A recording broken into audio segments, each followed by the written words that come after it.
vais vous apprendre à colorer la résine avec différentes couleurs. Donc on va faire du blanc pour là. Et on va faire la résine semi-transparente pour faire des fonds pour cela. Donc j'ai déjà fait ma résine pour éviter de perdre du temps. Alors déjà une chose, pour les petits gobelets, moi j'ai des petits gobelets quand c'est des petits trucs à résine à faire individuels.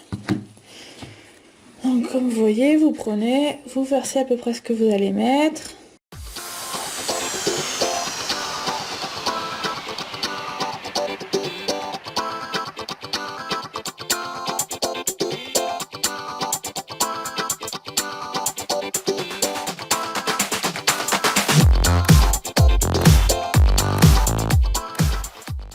Donc voilà, donc j'ai déjà mes pots de prêt, j'ai celui-là qui est prêt, donc on va faire la coloration non opaque. C'est-à-dire qu'on ne verra rien. C'est une coloration unique. Donc pour le colorer opaque, le meilleur pour moi c'est la céramique PBO. Vraiment, il y a plein de couleurs et tout, c'est pas si cher que ça et ça s'utilise. Moi j'ai 2 pots, ils sont pas encore finis. Sinon, le meilleur, c'est l'acrylique. Le problème, c'est que l'acrylique, ça fait, comment dire, ça fait pas un effet net. Ça fait des sortes de petites bavures. Donc, c'est pas vraiment ce que je conseille le plus. Donc, je vais vous montrer. Vous prenez. On secoue un peu. On ouvre. Et on verse.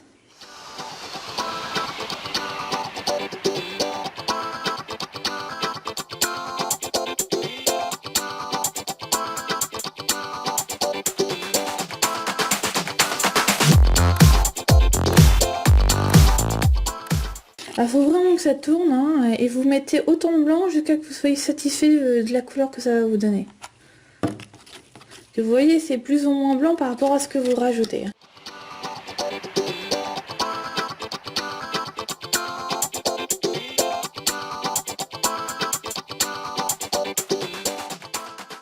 Alors ceci fait, il faut le laisser reposer, parce que un petit peu, hop, on met au loin. On va s'occuper des autres colorations, donc semi-transparentes. Alors pour le faire, on peut utiliser Colorex. Sinon, les meilleures autres, c'est d'utiliser de la poudre déjà faite. Alors moi, je l'ai commandé, comme vous voyez, j'ai commandé ça en Chine, pour pas cher. Sinon, vous pouvez faire votre propre poudre. Donc, comme je l'ai dit, c'est en utilisant de la pastel. Alors, c'est simple, on prend un cutter, on gratte, on a la poudre et on la met dedans. C'est pas du tout compliqué. Ça, c'est la meilleure. Alors, bien sûr, au niveau coloration semi-transparente, on peut utiliser tout ce qui est alimentaire. Il n'y a pas de problème. Vraiment. Donc je vais vous montrer comment on colore en utilisant la poudre déjà faite. Donc on sort 3 cure-dents pour mélanger. Donc moi je vais utiliser ces 3 couleurs là.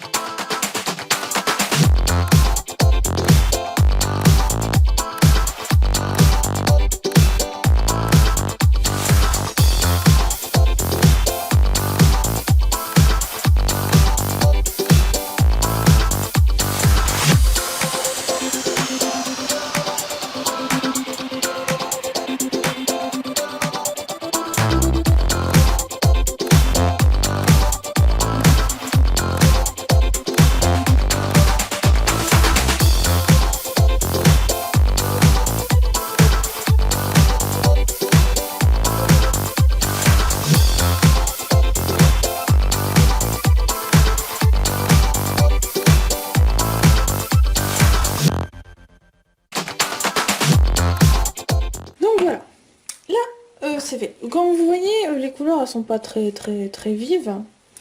Donc moi je vais rajouter un effet, un petit truc, c'est ces paillettes là. C'est les paillettes transparentes et vous allez voir.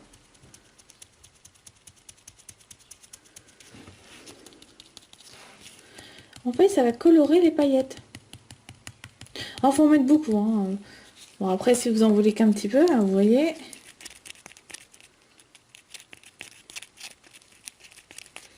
ça va faire un effet brillant comme ça.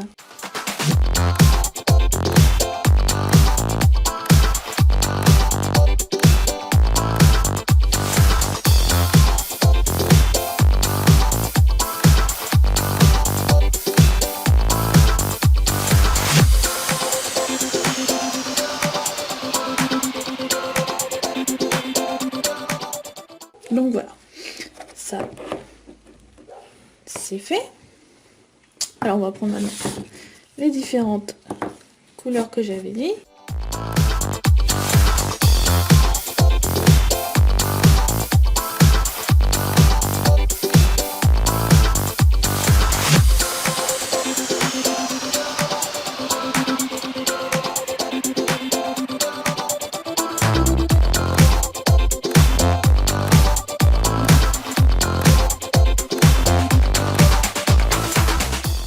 Donc vous allez voir ce que ça donne quand ils vont sécher. Alors maintenant on va faire le fond justement blanc. Alors vous voyez, ça fait des gros mots parce qu'on a laissé reposer, c'est normal. Le fond fera toujours ça derrière, hein. C'est pas le meilleur pour celui-là.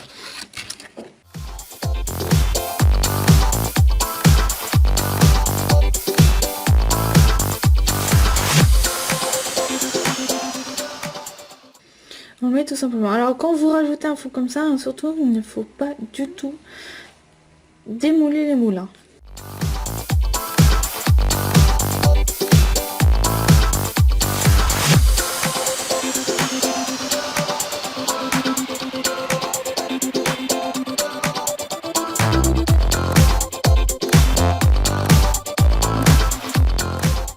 Alors ça, c'est comme ça qu'on fait les fonds.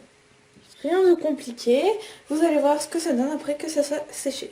Alors après avoir entendu le temps de séchage, on va voir le démoulage. Et voilà.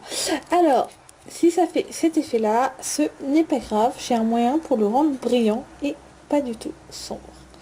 Donc c'est normal. Après, les autres.